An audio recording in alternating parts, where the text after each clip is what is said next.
Welcome to all of you on our YouTube channel. इस video में हम पढ़ने वाले हैं संख्या प्रणाली। संख्या प्रणाली यानी इंग्लिश में हम इसको कहते हैं नंबर सिस्टम।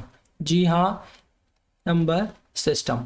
अब इसके अंदर हम पढ़ने वाले हैं बचपन से लेकर जब तक हम मैथमेटिक्स पढ़ेंगे तो उस दौरान मैथमेटिक्स पढ़ने के दौरान हमने जितने भी नंबर्स पढ़े हैं या जितने भी हम नंबर्स पढ़ने वाले हैं उन सभी नंबर्स को हम इस वीडियो में डिस्कस करने वाले हैं। तो वीडियो में लास्ट तक बने रहना और पूरा देखना, उसके बाद ही डिसाइड करना कि समझ आया या नहीं आया। तो अपना टॉपिक शुरू करते हैं, संख्या प्रणाली। सबसे पहले बात करेंगे कि ये संख्या प्रणाली होती क्या है। तो देखो भाई, संख्याओं को लिखने एवं नामकरण के नियम को संख्या प्रणाली कहते हैं। कि भाई अगर किसी संख्या पे 22 और 4 लिखना है तो 24 मुझे लिखना है तो इस तरीके से लिखना है और इसको बोलूंगा क्या मैं 24। ये सिस्टम यानी जिस प्रणाली के तहत ये लिखा जाता है उसको हम कहते हैं संख्या प्रणाली। चलिए, अब ये जो संख्या प्रणाली या फिर संख्या पद्धति दोनों चीजें सेम होती हैं। अब ये संख्या पद्धति जो है ना, ये 4 प्रकार की है हमारे पास। कौन कौन सी? एक तो द्विआधारी है, एक ऑक्टल है, एक हेक्साडेसिमल है और एक दशमलव संख्या प्रणाली है। ये जो द्विआधारी है, ऑक्टल है और हेक्साडेसिमल है, ये हम कंप्यूटर की लैंग्वेजेस हैं। जब आप इलेक्ट्रॉनिक्स इंजीनियरिंग वगैरह करोगे उसके अंदर ये चीज़ें पढ़ाई जाएंगी। मैथ्स में हम जो बात करते हैं वो सिर्फ हम किसकी बात करते हैं? दशमलव संख्या प्रणाली की बात करते हैं। और दशमलव संख्या प्रणाली सिर्फ 10 अंकों में डील करता है। कौन कौन से हैं? 0 1 2 3 4 5 6 7 8 9। यानी मैथमेटिक्स में हम बचपन से लेकर जब तक हम मैथमेटिक्स पढ़ेंगे तब तक हम सिर्फ क्या पढ़ते हैं? दशमलव संख्या प्रणाली। ये दशमलव संख्या प्रणाली सिर्फ 10 अंकों में डील करता है। और ध्यान से मेरी बात समझो, तुम छोटे से छोटा या बड़े से बड़ा संख्या बना सकते हो इन 10 अंकों का इस्तेमाल करके। तो आपको ये समझ आ गया कि दशमलव संख्या प्रणाली सिर्फ 10 अंकों में डील करता है। अब हम सबसे पहले समझेंगे संख्याओं का वर्गीकरण। देखते हैं संख्याओं का वर्गीकरण। तो संख्याओं के वर्गीकरण में सबसे पहले जो संख्या हमारे पास आ रही है उसको हम बोलते हैं सम्मिश्र संख्या। क्या बोलते हैं? सम्मिश्र संख्या को हम इंग्लिश में कॉम्प्लेक्स नंबर बोलते हैं। और ये a प्लस आइटा b की फॉर्म में होता है, जहां पर a जो है ये वास्तविक संख्या को दिखाता है और जो b है वो काल्पनिक संख्या। अब आप बोलोगे काल्पनिक संख्या भाई कैसे? तो ध्यान रखना, अंडर रूट के अंदर कभी भी माइनस अगर आ जाए, क्लियर है, तो उसको हम काल्पनिक संख्या कहते हैं और इसको आइटा से दिखाया जाता है। तो ये तो बात हो गई किसकी? काल्पनिक संख्या की। तो वास्तविक संख्या क्या होता है भाई? तो वास्तविक संख्या एक बहुत बड़े संख्या के परिवार को दर्शाता है। मतलब इसके अंदर सभी संख्याएं आती हैं जो आप मैथ्स में पढ़ रहे हो अभी फिलहाल 10th तक आप जो भी पढ़ोगे। सम्मिश्र संख्या के बारे में और काल्पनिक संख्या के बारे में अधिक जानकारी आपको 11th क्लास में दिया जाएगा। 11th क्लास में मैथ्स में एक सेपरेट चैप्टर है इसके लिए, क्लियर है। तो चलो वास्तविक संख्या। अब हम वास्तविक संख्या को अगर ब्रेक करना चाहें तो हम परिमेय और अपरिमेय संख्या में हम इसको क्या कर सकते हैं? तोड़ सकते हैं। अभी हम सिर्फ संख्याओं का वर्गीकरण कर रहे हैं, इसके बाद हम इन संख्याओं के बारे में 1 बाय 1 बात करेंगे। अब अपरिमेय संख्या का तो वर्गीकरण अब संभव नहीं है, तो परिमेय संख्या को हम 2 तरीके से क्या कर सकते हैं? ब्रेक कर सकते हैं, तोड़ सकते हैं। एक होता है भिन्न। अब भिन्न में भी उचित भिन्न है, अनुचित भिन्न है, उसके बाद मिश्रित भिन्न है। क्लियर है? ये आपने छोटी क्लास में पढ़ा होगा। इसके बाद परिमेय संख्या। परिमेय संख्या को हम तोड़ते हैं किसमें? एक तो भिन्न में और दूसरा पूर्णांक में। यानी परिमेय संख्या को हम किस में तोड़ते हैं? पूर्णांक और भिन्न में। अब भिन्न के प्रकार मैंने आपको बता दिए हैं, बचपन में आपको पढ़ना है, इसका यहाँ पर हमारा कोई काम नहीं है। बचपन में आप पढ़ के भी आए हो, 6th 7th में आपने नहीं पढ़ा तो उनके जब वीडियोज अपलोड होंगे तो आप पढ़ लेना। पूर्णांक की अगर हम बात करें तो पूर्णांक को हम सम संख्या में तोड़ सकते हैं, विषम संख्या में तोड़ सकते हैं, क्लियर है। ऋणात्मक पूर्णांक जैसे ही मैं देखो पूर्णांक में से एक तो सम संख्या निकलेगा, एक विषम संख्या निकलेगा, एक ऋणात्मक पूर्णांक निकलेगा, क्लियर। और जैसे ही ऋणात्मक निकलेगा ना, आपको क्या मिलेगा? पूर्ण संख्या मिलेगा। क्या मिलेगा? पूर्ण संख्या। और पूर्ण संख्या में से आप जैसे ही शून्य को अलग करोगे आपको क्या मिल जाएगा? प्राकृतिक संख्या। और प्राकृतिक संख्या में से प्राकृतिक संख्या आपको पता है 1 से शुरू होती है, तो 1 को हटा दो। यानी 1 से बड़ी संख्याओं का जब आप वर्गीकरण करोगे तो आपको 2 अलग अलग नंबर मिलेंगे। एक मिलेगा भाज्य संख्या और दूसरा मिलेगा आपके पास क्या? अभाज्य संख्या। क्लियर है? तो ये हो गया संख्याओं का वर्गीकरण। अब हम इन नंबर्स के बारे में 1 बाय 1 पढ़ेंगे। अब सबसे पहले हम जिस संख्या के बारे में पढ़ने वाले हैं वो है पूर्ण संख्या। पूर्ण संख्या को ध्यान रखना है आपको कि इसको W से दिखाया जाता है और ये शुरू कहां से होता है? 0 से। यानी 0 1 2 3 4 अनंत तक जाता है, इसको हम कहते हैं पूर्ण संख्या। अगली जो संख्या हमारे पास वो है प्राकृतिक संख्या। प्राकृतिक संख्या को n से दर्शाते हैं, या फिर हम इसको गिनती वाली संख्या भी कहते हैं, क्योंकि हम गिनना भी चीजों को 1 से शुरू करते हैं और प्राकृतिक संख्याएं भी 1 से शुरू होती हैं। तो 1 2 3 4 इसी तरीके से अनंत तक। इसी तरह अगर हम पूर्णांक की बात करें तो पूर्णांक को i से दर्शाया जाता है। और इसमें क्या होता है ना कि देखो, पूर्ण संख्या तो है, इसके इधर पूर्ण संख्या है, और अगर मैं इधर प्राकृतिक संख्याओं का नकारात्मक यानी उसके आगे क्या लगा दूं, माइनस लगा दूं, तो मुझे क्या मिल जाता है, पूर्णांक मिल जाता है। अब हम बात करते हैं सम संख्या, यानी ध्यान रखना आपको कि पूर्णांक में क्या होता है, जीरो भी होता है, मतलब एक से बड़ी संख्याएं भी, एक और एक से छोटी संख्या भी, एक और एक से बड़ी संख्या भी, और जीरो भी किसके अंदर होती है, पूर्णांक के अंदर। सम संख्या आपको भी पता है कि जो 2 से भाग हो जाएं, जो 2 से पूरी तरह भाग हो जाएं, उन्हीं को हम कहते हैं सम संख्या। तो कौन कौन से होंगे भाई, 2 होगा, 4 होगा, -2 होगा, -4 होगा। अब ध्यान से देखो, -5 सम संख्या नहीं है, -4 है, -3 नहीं है, -2 है सम संख्या, -1 नहीं है। तो अल्टरनेट जवाब चेक करोगे तो जीरो कहाँ आ रहा है, इवन नंबर पे आ रहा है। यानी आपको ध्यान रखना है कि जीरो क्या होता है, एक सम संख्या होता है। ये ध्यान रखना, एक नंबर में बहुत बार पूछा गया सवाल है, क्लियर है। तो जीरो क्या होता है, शून्य क्या होता है, एक सम संख्या।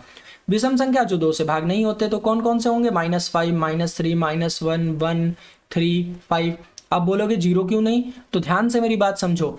अगर आपसे पूछा जाता है धनात्मक और ऋणात्मक, शून्य धनात्मक या ऋणात्मक में से क्या है, तो वहां पर शून्य जो है वो ना धनात्मक है ना ऋणात्मक है, ना नेगेटिव है ना पॉजिटिव है। लेकिन सम विषम में जब पूछा जाता है तो शून्य क्या है, सम संख्या है। क्लियर है, इस बात का ध्यान रखना। इसके बाद 2 संख्याओं की बात करनी है हमें, एक है अभाज्य संख्या और दूसरा है भाज्य संख्या। तो भाज्य और अभाज्य दोनों 1 से बड़े होते हैं। सबसे पहले तो ये चीज समझ लो कि भाज्य और अभाज्य दोनों 1 से बड़ी संख्याएं होती हैं, यानी 1 से बड़ी होंगी दोनों।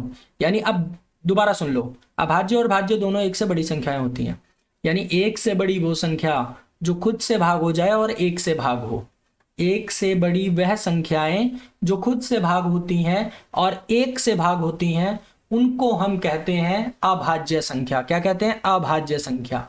जैसे 2 हो गया, 3 हो गया, 5 हो गया, 7 हो गया, ये खुद से होती हैं और 1 से भाग होती हैं और 1 से बड़ी हैं, इसलिए हम इनको अभाज्य कहेंगे।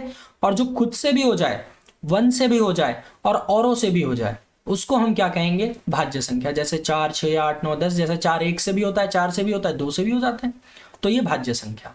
तो ये हमने संख्याओं के बारे में जान लिया। अब हम 2 महत्वपूर्ण संख्याओं के बारे में जानेंगे, एक है परिमेय और दूसरा है अपरिमेय। जानते हैं परिमेय और अपरिमेय संख्या के बारे में। सबसे पहले ध्यान रखना कि ये परिमेय, ये है अपरिमेय। परिमेय संख्या को हम Q से दिखाते हैं और अपरिमेय संख्या को S से दिखाते हैं। ये आपको पता होना चाहिए, कई बार 1 नंबर में पूछ लिया जाता है। अब परिमेय में आपको बचपन से ही पढ़ाया गया है कि आप इसको P/Q की फॉर्म में लिख सकते हो, यानी बटे में लिख सकते हो, जहां पर Q कभी भी 0 के बराबर नहीं होगा। Q 0 के बराबर क्यों नहीं होगा भाई, क्योंकि ऊपर जो चीज होती है वो नीचे वाले का पार्ट होती है। अगर कहीं पे 1 लिखा है, नीचे 2 लिखा है, तो 2 का पहला पार्ट, इसका 1/2 का मतलब यही होता है कि 2 पार्ट है, 2 का 1 पार्ट की बात हो रही है। 2 पार्ट है, 1 पार्ट की बात हो रही है, तो ये 1/2 है। अगर कहीं पर 2 है, नीचे 1 लग गया, तो 2/1, यानी एक चीज है, इसके 2 पार्ट हैं और दोनों पार्ट की बात हो रही है, दोनों पार्ट की बात हो रही है, तो 2/1। अब अगर मैं बोलूं कि 2/0, मतलब कुछ है ही नहीं मेरे पास और उसका 2 पार्ट कैसे कर सकता हूं, नहीं कर सकता ना। तो कभी भी नीचे 0 नहीं हो सकता। 0 कभी भी नीचे आ गया तो वो क्या होती है, अमान्य संख्या होती है। क्या होती है, अमान्य संख्या। अमान्य संख्या यानी ऐसी संख्या जिसकी कोई मान्यता नहीं है और ये संभव नहीं हो सकता। स्कूल में जैसे आपको नंबर देती हैं मैडम, तो वो क्या बोलती हैं, 20 में से आप 19 ले लो भैया, 20 में से 20 ले लो, हो सकता है 0 भी दे दें, लेकिन क्या कभी ऐसे 20 में से होगा कि आप 21 नंबर ले लो, नहीं। क्यों, क्योंकि ऊपर जो चीज है वो नीचे वाले का पार्ट है। तो इस चीज को अपने दिमाग में डालो और इसको हमेशा याद रखना। चलो, तो P/Q की फॉर्म में होगा। अब यहां पर एक चीज और बता देता हूं, P तथा Q सह, P तथा Q छोटा लिख देते हैं, P तथा Q सह अभाज्य संख्या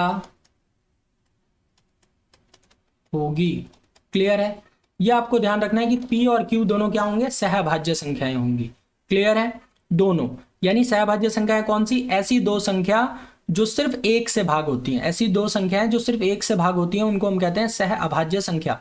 यानी जैसे 1 2 हो गया, जैसे 1 3 हो गया, जैसे 3 5 हो गया, ये दोनों एक के अलावा किसी और से डिवाइड नहीं हो रहे, दोनों की बात हो रही है, अलग अलग की बात नहीं हो रही, इकट्ठे की बात हो रही है। क्लियर है? तो दोनों का जो कॉमन फैक्टर है, क्लियर है, सहगुणनखंड है, वो क्या है? वो क्या है? 1 है। तो इसीलिए हम इसको क्या कहते हैं? सहभाज्य संख्याएं। तो आपको ध्यान रखना है, सहभाज्य संख्याएं ऐसी दो संख्याएं होती हैं जो सिर्फ एक से भाग होती हैं। अच्छा, दूसरा कंडीशन क्या है भाई परिमेय होने के लिए? तो दूसरा कंडीशन है कि ये क्या होंगी? शांत होंगी। शांत, जिसको इंग्लिश में हम बोलते हैं टर्मिनेटिंग। क्या बोलते हैं? टर्मिनेटिंग। क्लियर है? और एक कंडीशन और है। एक कंडीशन और क्या है कि चलो भैया शांत नहीं है तो अशांत है, अशांत है तथा क्या है? आवर्ती है। अशांत तथा आवर्ती, या फिर आप इसको और अच्छे से लिखना चाहते हो तो ऐसे लिख सकते हो, अशांत आवर्ती। अशांत आवर्ती। क्लियर है? अशांत आवर्ती का मतलब क्या हुआ? Non terminating, non terminating but repeating. Repeating. ठीक है, चलो अब इधर आ जाते हैं हम अपरिमेय में। अपरिमेय में आपको बचपन में यही बताया गया कि पी बाई क्यू की फॉर्म में नहीं लिख सकते। क्लियर है? और यहां पर एक चीज और जोड़ दिया जाता है, क्या? कि भाई अशांत हो और अनावर्ती हो। अशांत अनावर्ती हो। अनावर्ती। अनावर्ती का मतलब क्या हुआ?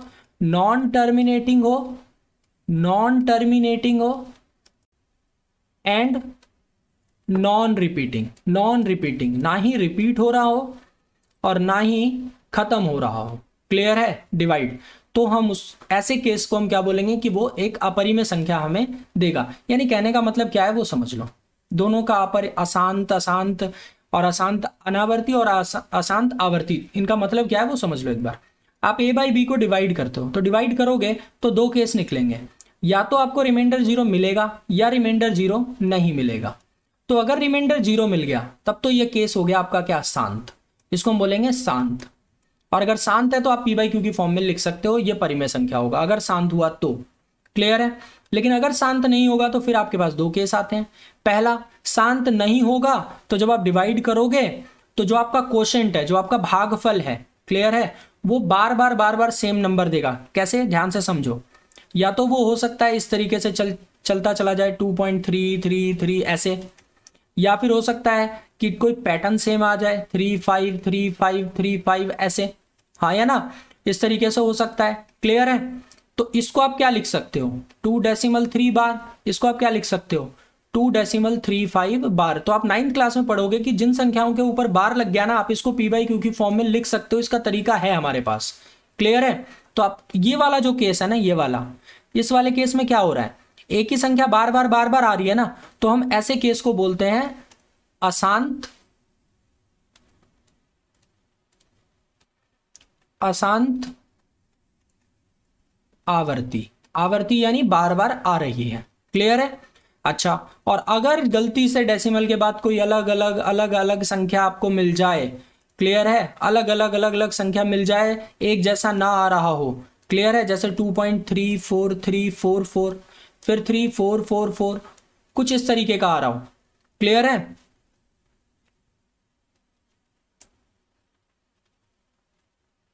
कुछ इस तरीके का आ रहा हो, 34344 3444 ऐसे आ रहा हो, तो हम ऐसे केस को हम क्या बोलेंगे? ऐसे केस को बोलेंगे अशांत अनावर्ती। अनावर्ती यानी बार बार नहीं आ रही है। क्लियर है? तो उम्मीद करता हूं कि आपको परिमेय और अपरिमेय दोनों चीजें समझ आ गई होंगी। तो हमें मैथ्स में इतने ही नंबर्स पढ़ने होते हैं। क्लियर है? तो अगर आपको वीडियो पसंद आई हो तो इसे लाइक करना बिल्कुल ना भूलें। अगर आप चैनल पर नए हैं तो सब्सक्राइब कर लें, बेल आइकन को प्रेस कर लें, ताकि कोई भी नया अपडेट अगर आए तो आपको आसानी से मिल जाए। इसे अपने दोस्तों में जरूर शेयर करें एंड लाइक तो कर दो यार, लाइक शेयर सब्सक्राइब तो कर दो किसी कंडीशन में, क्योंकि ये तो फ्री ऑफ कॉस्ट होते हैं, इनका पैसा भी नहीं लगता। और कमेंट करके जरूर बताएं कि आपको ये वीडियो कैसी लगी और आप क्या चाहते हैं, क्या पढ़ना चाहते हैं, आप वो कमेंट करके बता सकते हैं। तो मिलता हूं नेक्स्ट वीडियो में, तब तक के लिए थैंक यू वेरी मच।